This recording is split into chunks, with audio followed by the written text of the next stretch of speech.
bagamat siya ay wala po kumpleto kakayahan pero sa kanyang capability po ano pong kaya niya. Ito po ay marami po naglilingkod kaya Gayawi. Kapag ka nag-video mo service, kahit po sa loob ng simbahan, nakahiga lang po siya, nandun po siya parati.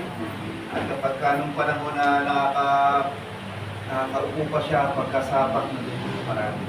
At nung mga nakaraang mga few months, bago po siya ay umanaw, parati po nanonood ng report po, parati nagko-comment at nagtatapos up doon sa ating live worship. So makita po natin si Brother Efren may nag-live a perfect life but he died a believer pa kaya. Which is the perfect death for him.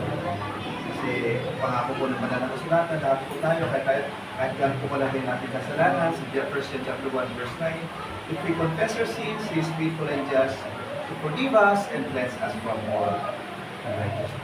Okay? So, may the life of Brother Efren be an encouragement to us. May gabi magkakaroon po tayo ng good service.